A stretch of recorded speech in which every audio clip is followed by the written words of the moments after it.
Jo. Hey, Bella. Hi, darling. How are you? I have my Oscar dress. Here. Okay, I will be happy to help you. I need help. But before you help me, I have to ask you a couple of questions. Everybody here in Hollywood recognized you as the best tailor. Thank you. So, your wall speaks for itself. Everybody who's anybody in Hollywood has come to you. A lot of places, stores under their drive, when their tailors don't get it right and celebrities want it right, they rush it to you. And tell us about an Oscar period. When do they really come to you, all the stylists and all the celebrities? And They usually come in the last minute. Like they give me maximum 2 days. Not 3 days, 2 days. I have some clients who make me a little bit crazy, like 1/8 inch shortened sleeve, 1/8 inch longer sleeves, and finally on the Oscar, they raise his arm like this, and nobody see length of sleeves. This was a little bit crazy. who are the nicest celebrities? Jamie Lee Curtis. Leo, I've seen a lot of Leo stuff in here. Yeah. I know you have to go to his house though too. Yes, usually yes. One of the great things about Laura is she never talks. And that is so important in Hollywood, that the real movers and shakers and the people who really get the work done, they don't talk.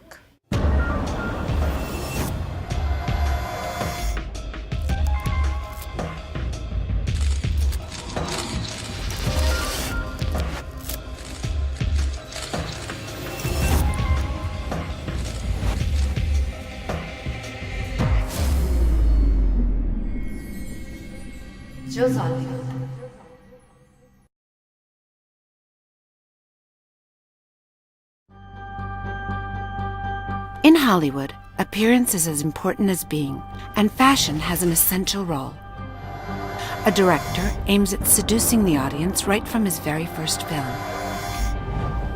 Therefore, we talk about magic and romance, like love.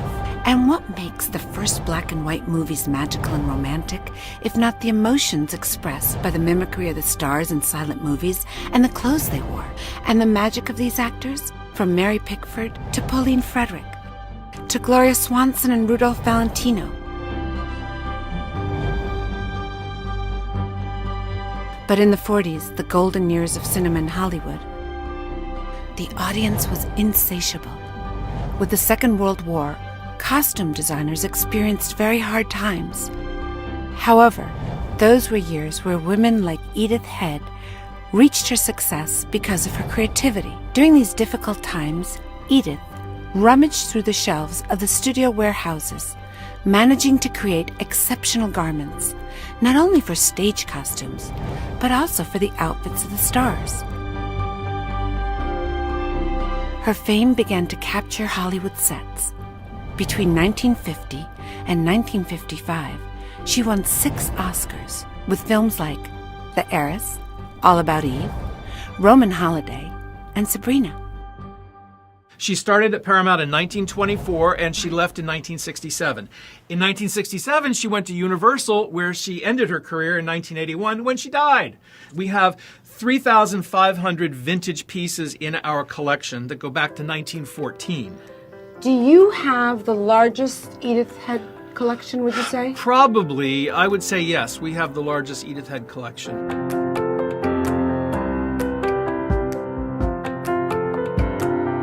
So Edith Head, right across. Yes, these are all Edith Head costumes. These have all been lovingly restored by Paramount.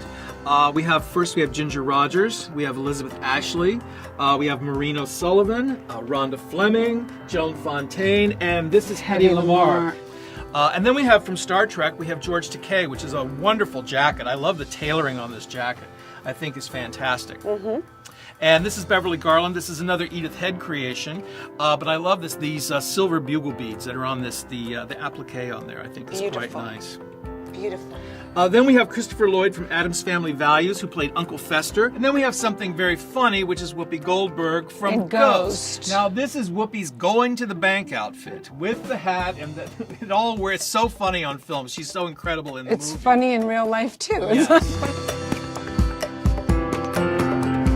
Here we have Beyonce. This is from Dreamgirls. This is one of her outfits. We have Cary Grant. We have Bing Crosby. These are from the old days. This is Christopher Walken from the film Sleepy Hollow. This is a really unique costume. It's a series of appliques stitched together, covered in wax, and then buffed with a silver finish. It's a strange feeling to be surrounded by clothes and accessories that bring you back to scenes impressed in our memory. They are the creations of the imaginations of the costume designers of Paramount.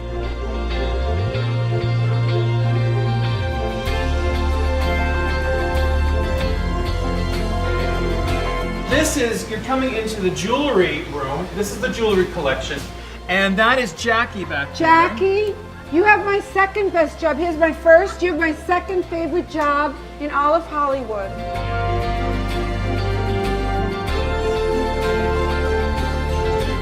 Audrey Hepburn, Breakfast at Tiffany's. Do you see that? Doesn't it make you happy just seeing it? Makes me happy just seeing it. So most of the middle row is Cecil B. DeMille epics, of course, and spectacles. And we have Samson and Delilah, beautiful Angela Lansbury wedding crown, the silver one. And then, of course, all these pieces here in the front are Hedy Lamar's. And these, Which ones are Hedy Lamar's? Let me see. all of these are Hedy Lamar's. Okay. These beautiful knot earrings. And like Randall was describing things that were used more than once, these were also worn by Elizabeth Ashley in the Carpetbaggers. Okay. But they had changed the little pearls. So Edith reused things. Always Edith Head. Quite often, yes. And over there, on that particular piece, the big linked chain is from Samson and Delilah. That's the wedding chain. Angela Lansbury and Victor Mature, they bind their wrists together with that. And then the triple strand of gold chain, that is Jill St. John from Come Blow Your Horn with Frank Sinatra.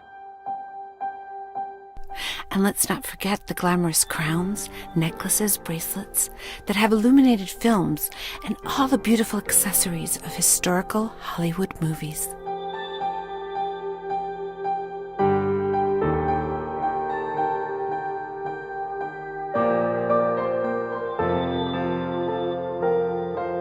This wardrobe department is extraordinary, and it is extraordinary that they have a room that you saw with an exhibit of real costumes from real Fox movies, both old and new, that are exhibited so well.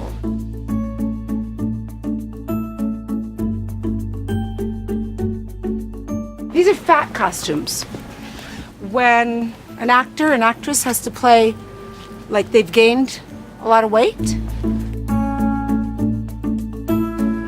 They're cataloged by polo shirts, by tank tops, by casual, by elegant, by evening gowns, by colors, by fabrics. It just goes on and on and on, by babies, by adults, children, sizes. This is the most amazing wardrobe in the world. And now we got to a really special place. Guess where I'm bringing you? Titanic, women's first and second class. Do you remember Titanic, the movie?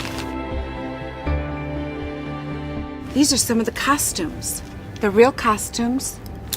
Oh, no, this is Moulin Rouge. So I think this was Nicole Kidman's.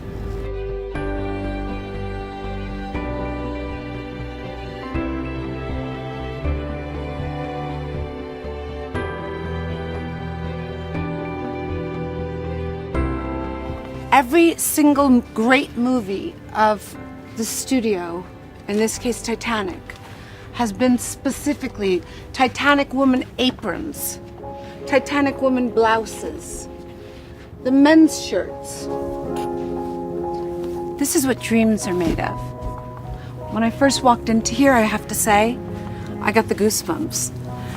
And I almost had tears in my eyes because there's so much detail, work here. It's remarkable.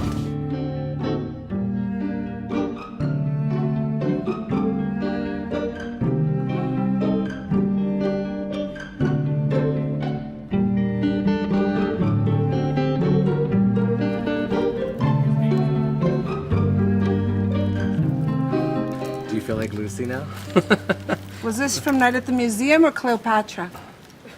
You look gorgeous. I can't hear any of you. Oh, it was neither. And this is very heavy. So how is a costume created for a scene, for a movie? We'll meet one of the most well-known costume designers in Hollywood, Mona May. Also recognized for her designs in important animation films, from Disney's Enchanted to Stuart Little 2. This is your sketchbook, right? Your Yes. costume book, which Yeah. is so precious to Yeah. a costume designer. This is how we start. This is what's most important in our process is we talk to the director. We find out what is in the script, what happens, and really try to kind of come with the concept. And sketches are very helpful because you can put it on a paper, and then we can all look at it and agree. Including the director, including the actor. For example, look at this dress. Look at this waist. What's fascinating when you think of all the princesses and when you were a little girl watching the princess movies, they all have tiny waists, they all have big sleeves. How do you translate that to Amy Adams? Running around in Times Square. The skirt had to be huge.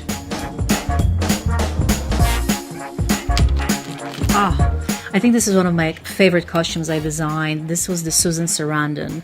She played Narissa, the evil witch.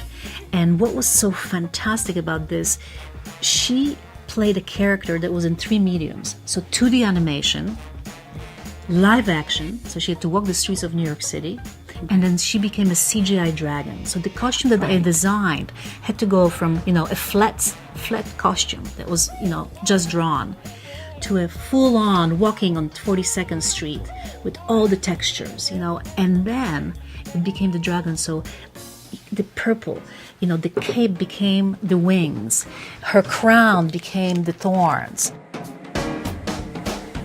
I love working with the women characters, females who are like sexy and positive and strong. And I think that's going back to Greta Garbo, going back to Marlene Dietrich. Marlene was the first one to wear pants. I love my work because I can bring that to the screen. I can bring that into the movie. I can give them the strength and, make them feel powerful when they walk onto the screen and onto the set. Costumes it's all about dreaming who we are, and to create the dream, for me, it's one of the most exciting things. Every day when I go to work, I have so much fun because I don't know what's going to happen. In the next episode, we'll discover the power of women in Hollywood. And to tell us all about it, we'll have a photographer that made stars even more immortal. Don't miss it. Only on Joe's Hollywood.